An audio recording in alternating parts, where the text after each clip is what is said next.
I've always wanted to study in UP. It just so happened that when I was already graduating in high school, we have relatives from my mother's side who were already studying in UP that time, and so they help us process my UPCAT requirements.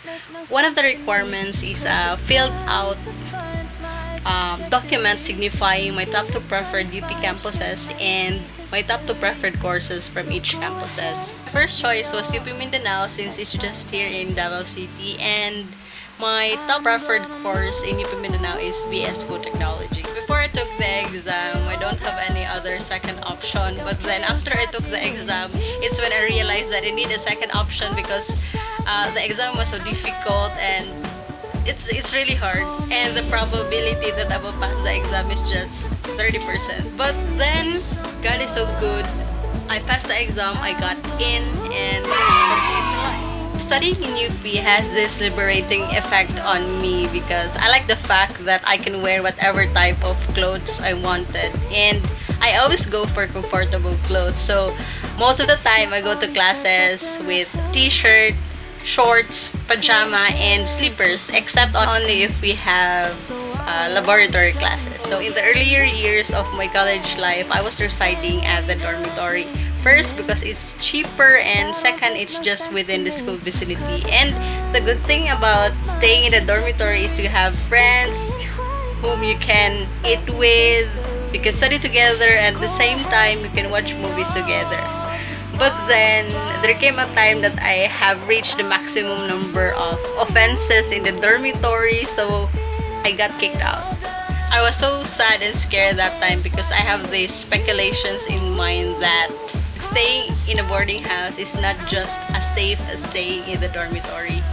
But then when I was already in a boarding house, I have realized that majority of my speculations are wrong.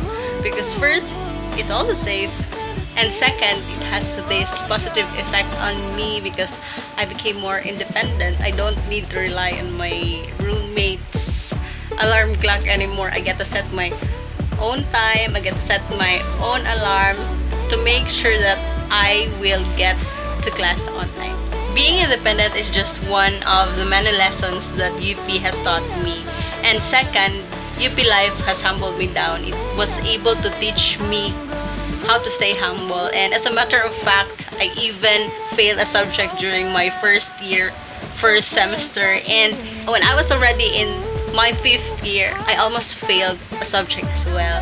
And that time, that was really a game changer for me. And actually, I wrote a blog about that, about how God answered my prayer. And if you haven't read that one, I'll put the link in the description below so you can see and know how God has answered my prayer. Actually, that's just another story of how God has answered my prayer. And the second one is that since I wasn't able to graduate on time, instead of 4 years, I graduated or I finished BS Food Technology in 5 years. I always tell myself that probably I need to have something to give to my parents, knowing that I didn't graduate on time. So in return of that, I need to have at least an award during graduation. And so that's it. I always include that in my prayers whenever I go to church. Every time I go to church, look at the story store. God did answer my prayer for the second time. My study entitled Development of Lactobacillus paracasei C2I12 treated meatloaf has won an award, and I've got the best oral presenter for product development, and that's it. And that's basically the story of my UP life. And if there is something that I can advice to upcoming ISCOs and ISCAs in the University of the Philippines, is probably to stay humble.